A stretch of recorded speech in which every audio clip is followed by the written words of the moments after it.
सन 2012 को मेरे पिताजी एक्सपायर हो गए दोस्तों, और पीछे छोड़कर गए तो ये आरसीएम बिजनेस। आज उनकी मेहनत के कारण ये रवि शर्मा जो आज आपके सामने खड़ा है, पूरी जिंदगी बदल गई मेरी। आज मेरी लाइफ स्टाइल बदल गई।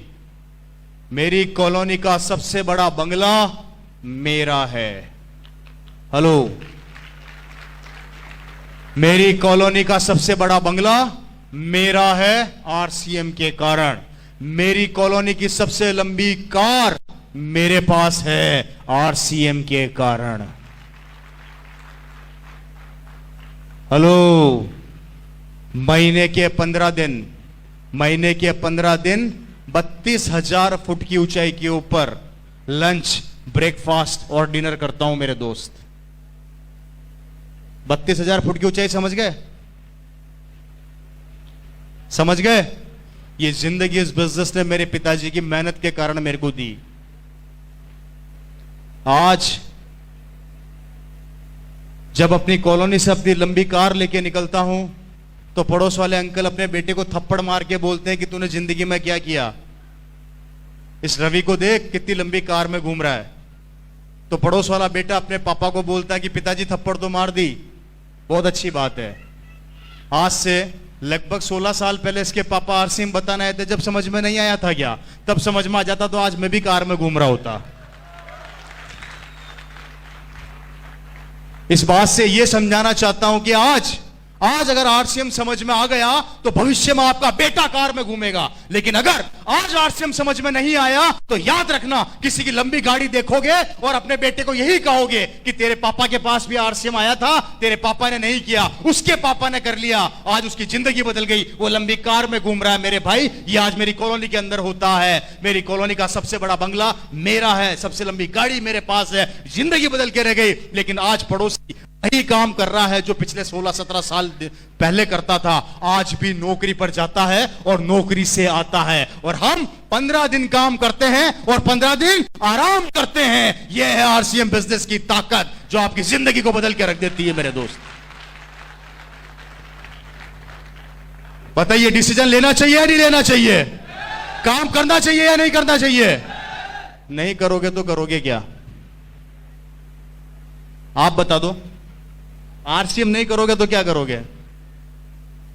जो कर रहे हो वही करोगे, राइट? और जो कर रहे हो उससे जिंदगी बदलती है तो मैं खुद कहता हूं आरसीएम मत करो। लेकिन अगर उससे जिंदगी नहीं बदलती है तो मैं कहता हूं कि आरसीएम कर लो। खोने के लिए कुछ नहीं है, पाने के लिए बहुत कुछ है। आपको करोड़ों रुपए नहीं लगाने, आपको अरबों रुपए नहीं लगाने, आपको कुछ भी नहीं लगाना, आपको डिसीजन बदलना है। मेरे दोस्तों, बचपन से हल्दी, धनिया, मिर्ची, तेल खाते आ रहे हैं। बचपन से हमने खरीदा, हमारे से पहले हमारे दादा ने खरीदा, उनके परदादा ने खरीदा। आज तक जो भी सामान खरीदते आ रहे हो, किसी न किसी को करोड़पति बनाते जा रहे हो। सही कह रहा हूं या गलत कह रहा हूं जी? कहां से लेके आते हो सामान? बाजार से। थोड़ी सी पिक्चर दिखाता हूं, थोड़ी सी ध्यान से देखिएगा। इसको आगे आ जाएगा एक बार, इसको आगे ले आइए। भैया, नींद तो नहीं आ रही है आप लोगों को? बात समझ में आ रही है कि नहीं आ रही मेरी? हेलो, आपको इसका थोड़ा सा मार्केटिंग प्लान समझाने की कोशिश कर रहा हूं, ध्यान से देखिएगा। बड़ी प्यारी चीज है। आप लोगों को यह बताया गया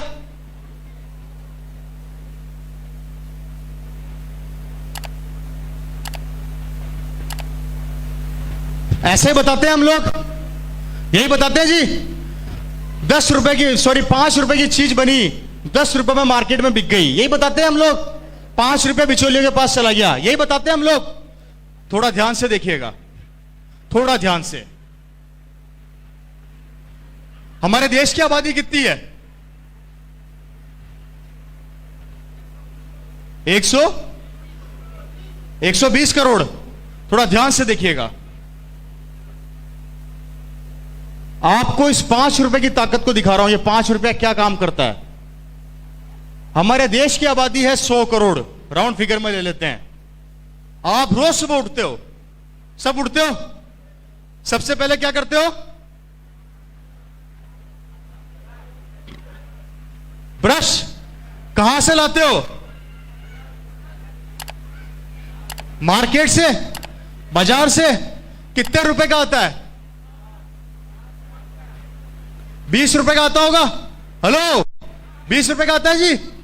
20 रुपए का ब्रश आप लोग सब रोज सुबह उठते हो और बाजार से लेके आते हो। आपने कितना रुपया ज्यादा दिया? 20 रुपए की एमआरपी का ब्रश है, आप बाजार से लेकर आए, आपने कितना रुपया ज्यादा दिया उस ब्रश पे?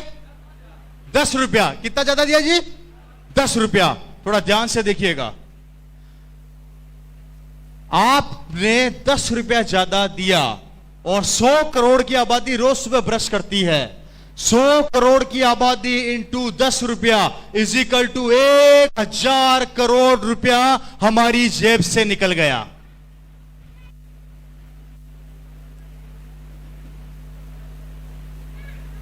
कैसा लगा? आप ब्रश खरीदा है तो उसके ऊपर क्या लगाओगे? पेस्ट। पेस्ट कहां से लेके आते हो? बाजार से। 30 रुपए का पेस्ट आता है, 15 रुपया ज्यादा दिया और वही 100 करोड़ की आबादी ने फिर ब्रश किया। 15 रुपया इजिकल टू 1500 करोड़ रुपया हमारी जेब से फिर निकल गया। कैसा लगा भाई? बात समझ में आ रही है कि नींद आ रही है भाई? है जी? आ रही है ना?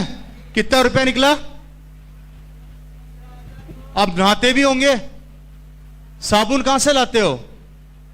फिर बाजार से लेके आते हो। मेरी बात को ध्यान से समझना मेरे भाई, हम सुबह से शाम तक कम से कम हजारों प्रोडक्ट बाजार से लेकर आते हैं, जिसका नतीजा देखो क्या होने वाला है। 100 करोड़ की आबादी साबुन बाजार से लेके आती है। अगर 20 रुपए का साबुन आता है तो आपने फिर 10 रुपया ज्यादा दिया, इजिकल टू 1000 करोड़ रुपया। इससे आगे नहीं बताऊंगा। अगर सारे दिन की कैलकुलेशन बता दी तो पागल हो जाओगे।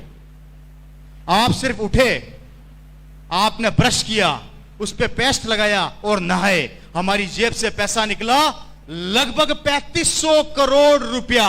और ये 3500 करोड़ रुपया निकल के इन बिचौलियों की जेब में चला गया, जिसका नतीजा है ये लोग बड़े बड़े बंगलों में रहते हैं, बड़ी बड़ी गाड़ियों में घूमते हैं, इनके बच्चे बड़ी बड़ी स्कूलों में पढ़ते हैं, ये लोग विदेशों की यात्रा करते हैं। गरीबी क्या होती है इन्हें नहीं पता होता। इनके बच्चे बड़ी बड़ी स्कूलों में जाते हैं, ये जिस चीज पे हाथ रखते हैं इनकी हो जाती है। और आप और मैं जो इनको ये करोड़ों रुपया देते हैं, यहीं पे पड़े पड़े सड़ते रहते हैं, मरते रहते हैं, समझौता करते रहते हैं, लोगों के आगे गिड़गिड़ाते रहते हैं, भीख मांगते रहते हैं, रिक्वेस्ट करते रहते हैं, उधार मांगते रहते हैं, लोन मांगते रहते हैं और लोन चुकाते चुकाते एक दिन भगवान को प्यारे हो जाते हैं। यह है हमारे मार्केट का कड़वा सत्य, जिसे हम नहीं समझना चाहते। कैसा लगा?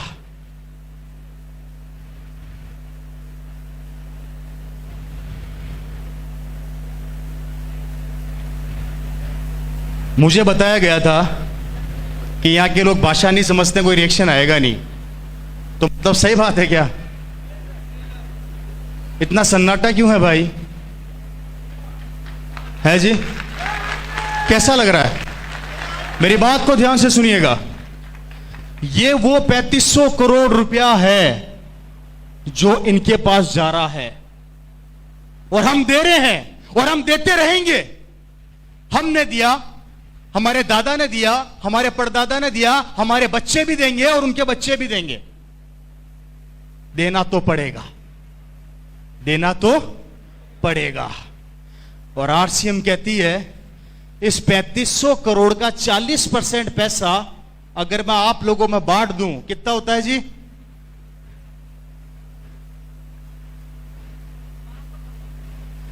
राउंड फिगर में ले लेते हैं 1200 करोड़ रुपया।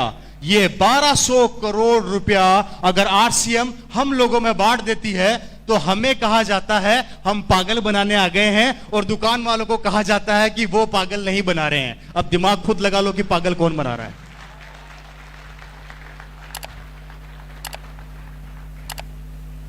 पैसा तो जाएगा, इस दुकान से नहीं खरीदोगे तो उस दुकान से खरीदोगे, पैसा तो देना पड़ेगा। और जब देना ही है तो आरसीएम क्यों ना दो मेरे भाई?